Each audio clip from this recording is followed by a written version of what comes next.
Hello. Today we're discussing um, a literary tool on the scriptures in the Bible, and it is chiastic structure or chiasm. Comes from Greek word chiasm, but we pronounce it as chiasm.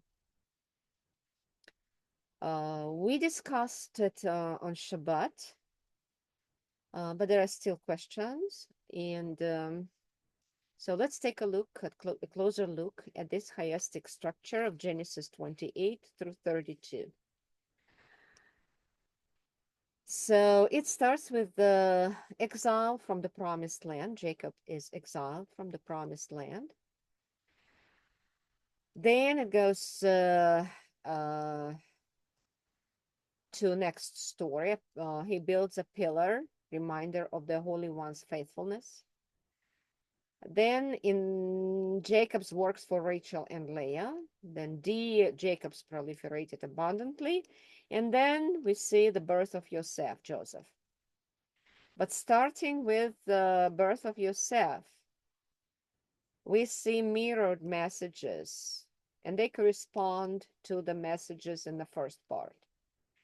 Genesis 30, Jacob's flocks proliferate abundantly, while in Genesis 30, Jacob, his family proliferated abundantly.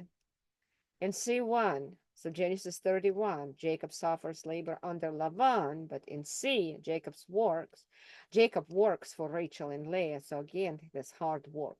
Yeah.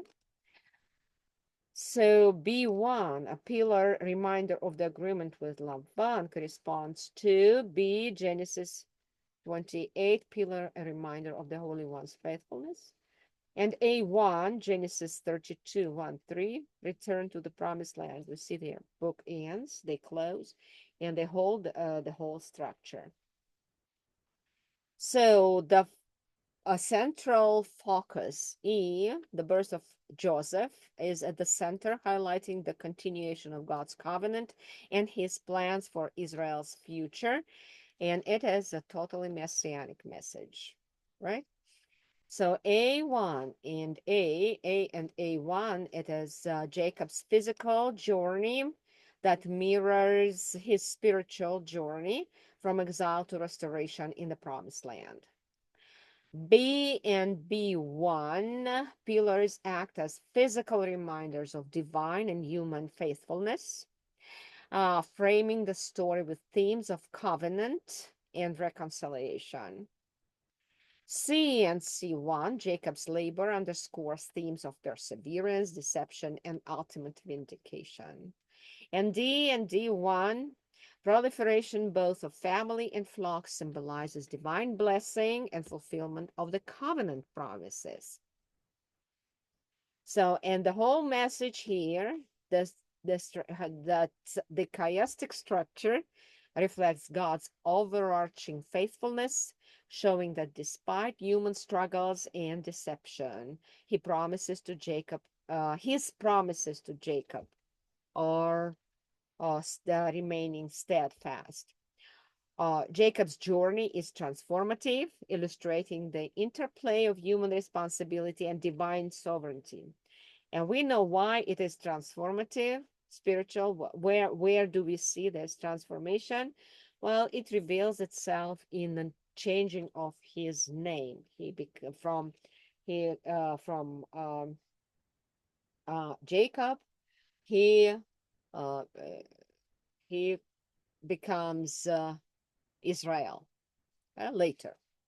So this chiasm beautifully highlights the progression of Jacob's life and relationship with God, emphasizing restoration, covenant, and blessing as central themes, and also this messianic idea. So we know that Joseph is foreshadow is a foreshadow of our Messiah. So that is on the whole, it is beautiful. It is totally understandable and totally visible. The mirror is here on display. So now let's go to the book of Revelation, because I think that We need to see several of this chiastic structure to understand, to feel it, right? To feel the structure, how it works, to be able to recognize it. And when we have a structure, so and our God is the God of order.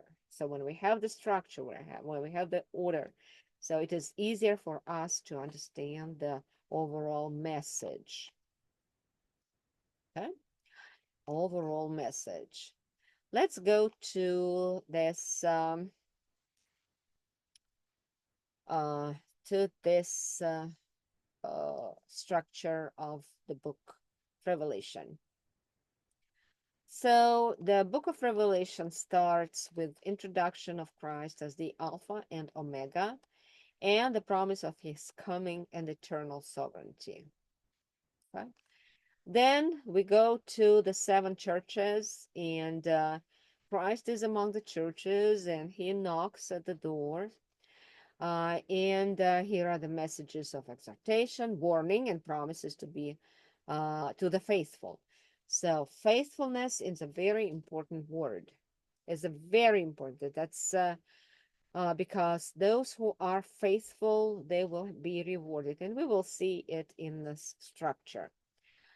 So the heavenly throne and worship, God's sovereignty is established, and the Lamb is declared worthy to open the scroll. Huh? So then we go to judgment, seals, trumpets, and bows of wrath, and interludes with the mercy and visions of redemption. Redemption. So E is central climax, victory over evil. The battle between the woman, the dragon, and the lamb, assurance of Christ's ultimate victory. So the climax of the book of Revelation, it is not judgment, it is not the reward, okay? Because judgment is a precursor for the central climax, right?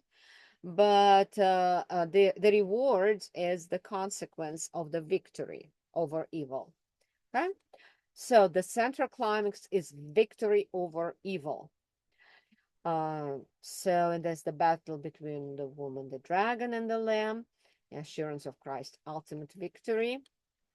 So in the end, we go to D1 after the climax.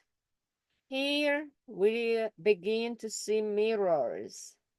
So you see, D is the judgment, and the D1 is the fall of Babylon, which is also judgment because Babylon falls not just because it fall, but because of the judgment, right? So it is judgment on the corrupt systems of the world and celebration of God's justice and victory. That's the judgments and fall of Babylon. They are tied together, they mirror each other. So see the heavenly throne and worship and the new creation and worship. So it's also a mirror because here is Christ's final victory and establishment of the new heaven and earth. Okay? God's sovereignty is established. Christ's victory is established. The Lamb is declared worthy to open the scroll, the establishment of the new heaven and earth that is written in the scroll. Okay, so then B. Okay, let's go to B here. Christ in the seven churches, Christ among the churches, messages of exhortation. And here it is the redeemed dwelling with God, eternal rewards to the faithful. You see, the promises here are the promises to the faithful. Here is the rewards for the faithful. And here A1, in A1, the epilogue, Christ is the Alpha and Omega again, and the promise of his imminent return and eternal blessing. So we come to the eternity. But we only come to the eternity because of this uh,